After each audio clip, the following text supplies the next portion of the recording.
Hola, ¿qué tal? Soy el doctor Eddie Einar y les doy la bienvenida a esta primera parte de lo que es el movimiento de independencia en la historia de México. La verdad es que es un momento crucial que define justamente lo que es la nacionalidad. Por algo nosotros comenzamos en 1808, por algo. Y de eso se trata hoy.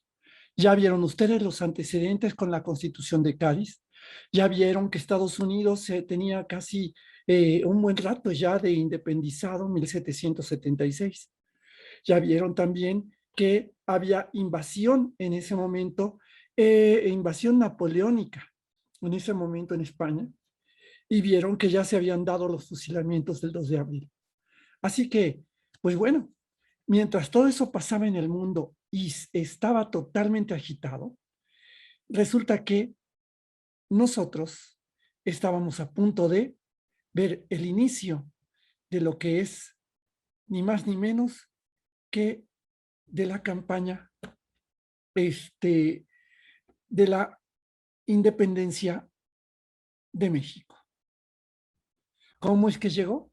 Bueno, vamos a ver en este momento cómo es que llegó.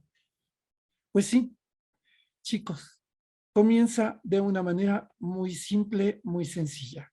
El movimiento de independencia en la historia de México, en historia de México en el mundo, 1808-1946. En 1808, que es prácticamente donde comenzaría hipotéticamente nuestra materia, sin embargo sabemos obviamente que nuestra materia comenzó mucho antes, y con todos los antecedentes, resulta que de pronto, además también estaban los pensamientos de la ilustración y ya se estaban permeando otros elementos. Resulta que se conoce en México la abdicación de Bayona, de los reyes en Bayona, de los reyes de España, Carlos IV y Fernando VII. Se publica la representación del Ayuntamiento de México, obra de Francisco de Azcárate y Francisco Primo de Verdad, que postula el retorno de la soberanía al pueblo, representado por el ayuntamiento, al no haber rey. Entonces se pide que el virrey gobierne en representación de Fernando VII, que está preso en Francia. Un grupo de hombres armados, encabezados por Gabriel Yermo, asalta el palacio virreinal, tomando preso al virrey Iturrigaray, a Francisco Primo de Verdad y a Juan Francisco de Azcárate, regidores del ayuntamiento. Y ahí, en ese momento, terminaba una de las primeras conspiraciones. Sorpresa, México, México, o lo que como se fuera a llamar, en ese momento el virreinato de la Nueva España pudo haber logrado su independencia sin haber disparado un solo tiro. Pudo haberlo hecho, pero no lo hicieron. Finalmente, se abocaron a continuar a las órdenes de un rey que prácticamente no existía. Recuerden que en ese momento en Francia estaba un señor que tenía un parentesco con Napoleón. Pregunta uno, ¿cómo se llamaba? Dos, de la misma pregunta, ¿cómo le decía? Y tres, de esa misma pregunta uno, ¿de quién era pariente?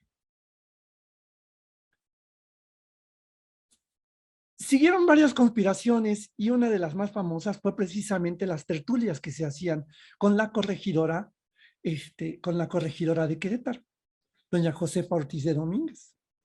Recuerden que doña Josefa tenía muy buena amistad con don Miguel Hidalgo y algunos otros de los grandes, bueno, de los militares que acostumbraban invitar a esas tertulias. Cuentan que la conspiración fue descubierta porque el corregidor de Querétaro estaba enfermo y en secreto de confesión confiesa que estaban ellos guardando no solo dinero, sino se estaban acumulando armas para un posible levantamiento. ¿Recuerdan ustedes que a la corregidora la encerraron para que no le avisara a Miguel Hidalgo? Pregunta número 2. Esta es importantísima. Pocos lo conocen, pero es un personaje que existió. ¿Cómo se llamó? ¿Cómo se llamó? El jinete que cabalgó desde Querétaro hasta donde estaba Miguel Hidalgo para avisarle de la conspiración. ¿Cómo se llamó? Tiene un nombre y es un personaje importantísimo. Atención, en Estados Unidos se cuenta mucho que es Paul Revere quien fue gritando, vienen los ingleses. Y tiene no solamente canciones, no solamente monumentos, no solamente toda la hazaña histórica. Acá, ¿por qué este personaje está en el anonimato? Porque pocos conocen cómo se llama. Esa es la pregunta 2. ¿Cómo se llamó ese jinete que sin él no hubiera existido el aviso de la conspiración? Entonces, los conspiradores de Valladolid en 1809 se reunían en la casa de García Obeso en Valladolid. Y ahí entre ellos se encontraban José Mariano Michelena, José María Izazaga, que no es una calle del centro, sino era este señor. José María García Obeso, Manuel Villalongín, que tampoco es otra calle del centro de la ciudad, José Nicolás Michelena, Vicente Santa María, Antonio Soto Saldaña y Manuel Torre Lloreda. Esos eran dentro de los que estaban esos conspiradores. Finalmente, después de haber sido descubierta esa conspiración, viene el levantamiento armado de Dolores, dirigido por Miguel Hidalgo, Ignacio Allende, Juan Aldama, Mariano Abasolo, que lo secundan. Debimos para este momento haber leído los pasos de López para darnos una idea de cómo pudo ser ese tan famoso grito. Hay muchas hipótesis, hay muchas teorías. La realidad es que nadie estuvimos ahí, solo lo que nos cuentan. Y la verdad es que recuerden que los campesinos se levantaban muy temprano para ir a sus labores en el campo. En ese momento, don Miguel Hidalgo ya tenía una granja. ¿Una granja de qué? ¿De qué animales? Pregunta número 3. ¿Qué es lo que cultivaba don Miguel Hidalgo? Es pregunta capciosa, lo estoy diciendo. Es pregunta capciosa. Así que vamos a ver quién la dice. Finalmente llegaron y se fueron esa noche, se dice, contaba la leyenda durante mucho tiempo que llamó a la arenga, llegaron todos los indígenas, se acercaron, se aglutinaron y se fueron directo a la lucha. La realidad es que, basándonos un poco en el relato de Jorge Ibargüengoitia y en algunos otros relatos de sentido común, esa noche, simple y sencillamente, don Miguel Hidalgo los invitó a tomar chocolate. Les dijeron, pero ya vienen. Y les dijo, sí, pero tomemos chocolate. Tomaron su chocolate, se fueron a dormir.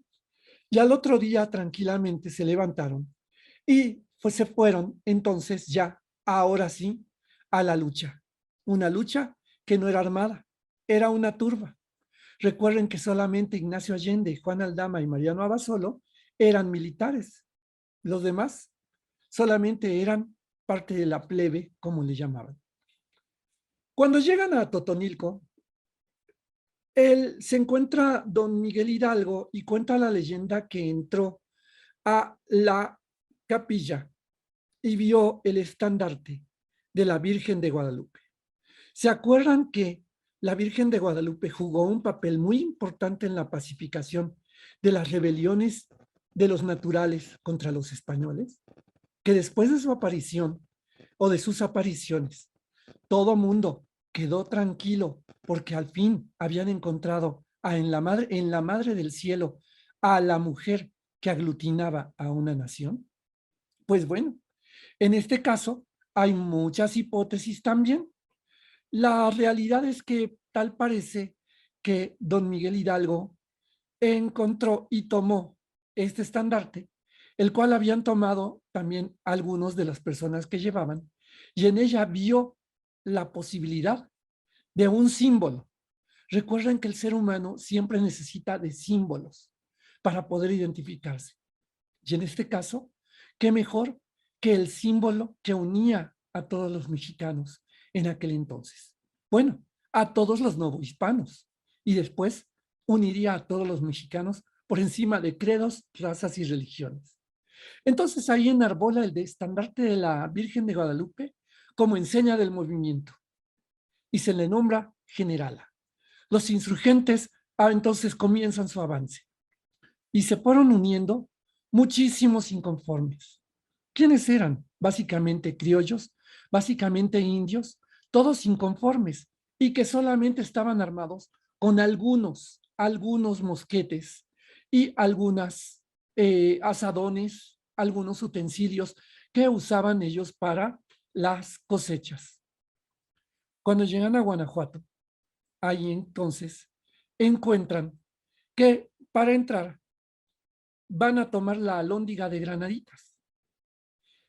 En este punto se da un intercambio de cartas muy poco conocido, pero que es muy importante, porque Miguel Hidalgo, al no ser militar, él decide en contra de los militares que estaban Allende, Aldama y Abasolo, decide enviar una carta a don Juan Antonio Raño, que era el intendente, diciéndole que dimitieran la plaza, que los dejaran entrar para que no se derramara sangre. Juan Antonio Riaño le contestó diciéndole que él al único rey o el único gobierno que reconocía era el del virrey. Don Juan Antonio le dice que no y entonces se desata la batalla. La batalla es fuerte, la batalla es grande, la batalla es sangrienta. Y realmente, pues no se sabe a ciencia cierta qué hubiera pasado sin la aparición de un personaje. A ese personaje le decían el Pípila, que también muchos exquisitos dicen que sí existió, que sí no existió. Vámonos a ceñir nosotros a los datos. Pregunta número 3. ¿Cuál era su nombre y por qué le decían el Pípila? ¿Cuál era su nombre completo y por qué le decían el Pípila? Este hombre finalmente se pone al no poder avanzar las tropas y no poder acercarse porque estaban disparando desde arriba de la alhóndiga, le dice al padre Morelos, o le dice al padre Morelos, oiganme nada más, qué barbaridad.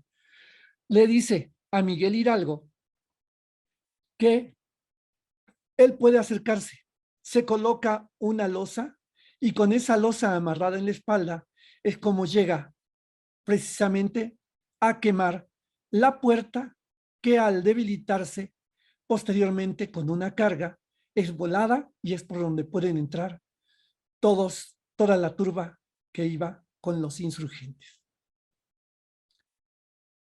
Se dicen muchas cosas, pero una de las batallas más sangrientas y una de las tomas más sangrientas fue precisamente la de la Alhóndiga de Granaditas. Se cuentan que entraron, que de hecho fue el primer punto donde Allende e Hidalgo discrepan. Uno era militar y sabía cómo ordenar a los militares. El otro simple y sencillamente los dejó entrar y los dejó que hicieran todo. Se cuenta que a los españoles, muchos de los soldados se ponían de rodillas para pedir piedad y los otros, sin piedad, los asesinaban ahí. Se juntaron a los niños, porque recuerden que ahí en la Alhóndiga se habían refugiado familias completas con niños y con mujeres. Se dice también que a las mujeres muchas veces les cortaron las orejas para quitarles los aretes, que no se detuvieron ante el hecho de que hubiera niños. Y a muchos se les asesinó a sangre fría sin tener la forma de defenderse, cuando ya la plaza estaba rendida. A esto vino mucho más gente todavía y llegaron e hicieron un gran saqueo en Guanajuato. Fue un verdadero desastre en el sentido de que se volvió la rapiña más grande. Eso sirvió para dos cosas. Uno, que toda esta bola de rapiñeros se quedaran en el ejército, así ejército entrecomillado, insurgente, y hubieran dado una lección de salvajismo. Tristemente, tristemente, esto no cambió, solamente fue una de las grandes victorias que se dieron para el ejército insurgente. De ahí se encaminaron hacia lo que fue la Ciudad de México. Y en la Ciudad de México, justo cuando venían hacia acá, llegaron a un lugar que se llama Monte de las Cruces. El Monte de las Cruces está geográficamente en el Estado de México, pero materialmente está dentro de la Ciudad de México. Ustedes lo pueden visitar y pueden visitar el monumento del Monte de las Cruces. Y ahí se desarrolla una de las batallas más grandes que pudo haber cambiado también el rumbo de esta gesta. Los insurgentes, prácticamente con la ciudad a su merced, y en la Ciudad de México, habiéndose corrido lo que había sucedido en Guanajuato, la ciudad y la gente prácticamente fue abandonada. Se quedaron solos. Y Allende le dijo a Hidalgo que entraran, que tomaran la ciudad, que no había por qué dejar pasar ese espacio. Sin embargo, Hidalgo, tal vez al recordar lo que había sucedido en la Alhóndiga de Granaditas, decide evitar una matanza y dan la vuelta, lo cual selló su destino. Ahí pudieron haber entrado y haber acabado completamente con esta historia. Para bien o para mal. No sabemos si iban a ganar o no. La cuestión es que tenían una superioridad impresionante. Finalmente no. Dieron la vuelta y decidieron tomar otro rumbo. Ahí Miguel Hidalgo decretó también la abolición de la esclavitud para que ya no hubiera más personas en esa condición en la Nueva España. Félix María Calleja, en ese entonces, prácticamente toma las armas y comienza a luchar contra los insurgentes. Los persigue, los busca y finalmente, llegan a un lugar que se llama Puente de Calderón. Pregunta número 4, chicos. ¿Dónde queda Puente de Calderón? ¿En qué lugar de la República está? Ahí hay un tal desorden en la desbandada y en el ataque, tal desorden que incluso entre ellos se vuela el polvorín, vuelan la pólvora, ellos mismos vuelan la pólvora y quedan prácticamente a merced de las fuerzas del virrey. Esa desbandada insurgente provoca un gran problema, aumenta los problemas entre Allende e Hidalgo. Hidalgo realmente había perdido ya la idea de hacia dónde llevar un movimiento. Se dice y se cuenta que entre todas esas situaciones, Allende, en un momento de desesperación, planeó envenenar a Miguel Hidalgo. En junta de guerra, los insurgentes designan a Ignacio López Rayón comandante militar en ausencia de los principales caudillos y resuelve dirigirse al norte. Ignacio Allende, Miguel Hidalgo, Aldama, Jiménez y Abasolo son traicionados por Ignacio Elizondo en las norias de Acatita de Baján y son hechos prisioneros. Ahí, ellos se supone que ya habían parlamentado la disolución del ejército y cada uno tomaría rumbo diferente. Sin embargo, esta traición los agarra a todos juntos y los llevan prisioneros a Monclova. Allende, Aldama y Jiménez son fusilados en Chihuahua. Hidalgo es procesado y también es fusilado. Tras haber sido decapitados, los cuerpos de los insurgentes llegan a Guanajuato, mandan a Guanajuato las cabezas de Hidalgo, Allende, Aldama y Jiménez, y son colocadas en las 4 esquinas de la Lóndiga de Granaditas. ¿Cuánto duraron ahí? Muchísimo tiempo.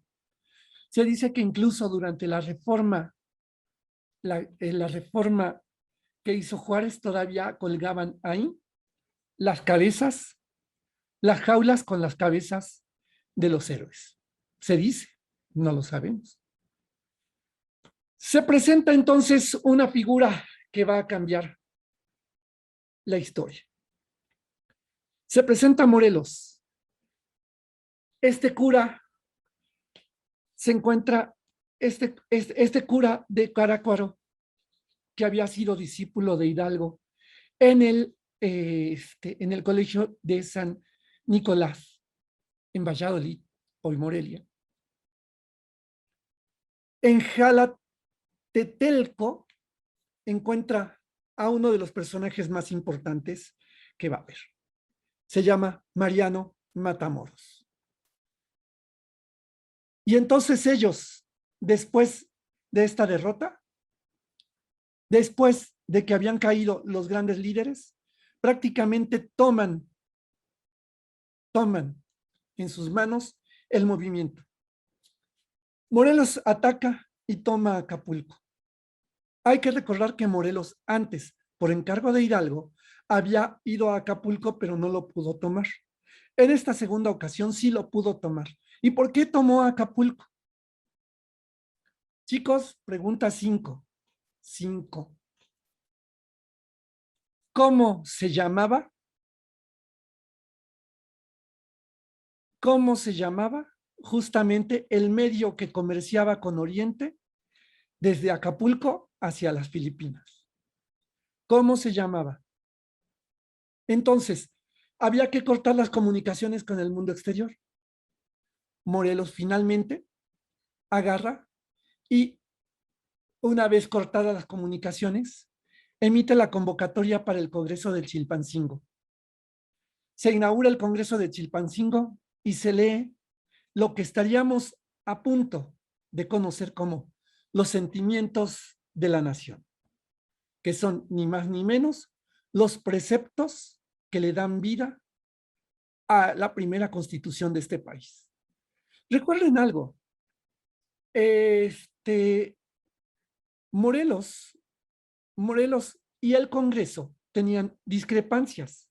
El Congreso que se había constituido quería retomar la Constitución de Cádiz para sobre esa hacer una constitución que le diera vida a la nación mexicana.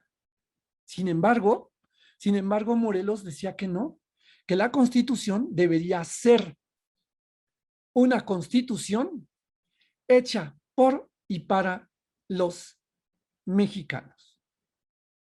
Ciriaco de Llano e Iturbide derrotan a Morelos en Puruarán.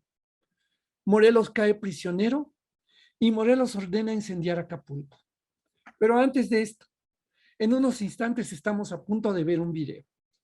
Este video nos va a hablar de esa toma, esa gesta que le da fama mundial a Morelos en Cuautla. Y vienen la pregunta 5 y la pregunta 6. Pregunta 5, sabemos que fue un niño el que ayudó a romper ese cerco. Ese niño no tenía nada que ver y se le conoce como el niño artillero. ¿Cuál es su nombre? Pregunta 5. Pregunta 6. cómo se llamaba el ejército o el ala del ejército integrado por niños que en Cuautla ayudaron a defender el sitio de esa ciudad. ¿Cómo se llamaban? Y fueron un ejército de niños que tenían un nombre. ¿Cómo se llamaban? Es momento, entonces, de ver justamente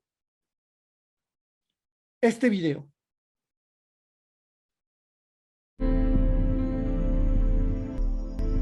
Nació en Valladolid, hoy Morelia. En su juventud trabajó como arriero y comerciante. A los 24 años ingresó al Colegio de San Nicolás y después al Seminario Tridentino en Valladolid. Se unió al movimiento a principios de octubre de 1810, cuando se enteró del levantamiento de su antiguo maestro, Miguel Hidalgo, quien lo comisionó para levantar en armas la costa del sur.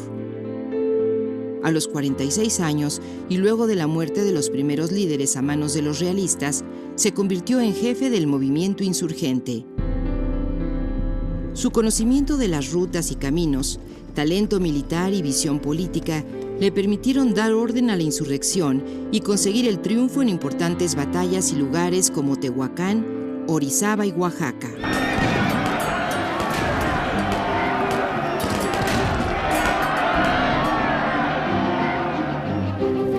Su determinación y fortaleza le permitieron romper el asedio realista de 70 días en Cuautla y eventualmente tomar el control del puerto de Acapulco. También se preocupó por la organización de gobierno y la administración. Emitió un bando que suprimía la esclavitud, las castas y las cajas de comunidad y otro para la emisión de moneda nacional de cobre. Organizó el primer Congreso Insurgente en Chilpancingo en septiembre de 1813. En su inauguración, leyó los sentimientos de la nación, documento que sirvió de base para la primera Constitución. El Congreso lo nombró generalísimo y representante del Poder Ejecutivo. Sin embargo, las derrotas sufridas por su ejército en los meses subsecuentes provocaron su destitución. Ante el asedio realista, el Congreso se vio obligado a huir y Morelos fue encargado de su custodia. Al salir hacia Pilcaya, fue capturado por Matías Carrasco, antiguo insurgente, y trasladado a la capital, donde fue declarado hereje y degradado. Después, Calleja lo sentenció a muerte. Fue fusilado el 22 de diciembre de 1815.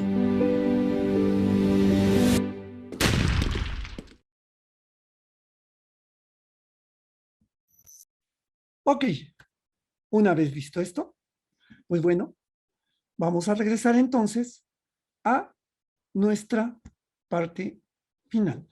Pero vamos a aprovechar para la siguiente pregunta, chicos. Atención, pregunta 7. ¿Cómo se llamó el guerrillero español que luchó en Francia y en España y vino a dar su vida por la independencia de América? ¿Cómo se llamó? Desembarcó en un lugar que se llama Soto la Marina. Esa es la pregunta 8. ¿Dónde queda Soto la Marina? Porque todavía existe. Y finalmente veremos, antes de terminar esta primera parte, una línea de tiempo. Cómo fueron 4 etapas las que se fueron poniendo para que nosotros pudiéramos dar espacio a esto que es nuestra historia. Bien, chicos. Pues ni más ni menos que la primera etapa fue de 1810 a 1811. Del grito de Dolores Hidalgo a la captura y fusilamiento de los principales líderes. Don Miguel Hidalgo, Aldama, Jiménez, Allende. La segunda etapa, la organización de 1810 a 1815, que es donde está Morelos, desde el nombramiento de Ignacio López Rayón como jefe máximo de las fuerzas de insurgentes al fusilamiento del cura Morelos. Aunque ya se dijo, quiero que me digan en dónde se fusiló a don José María Morelos y Pavón? Esa es la pregunta 9. ¿En dónde? Porque además se cuenta una leyenda.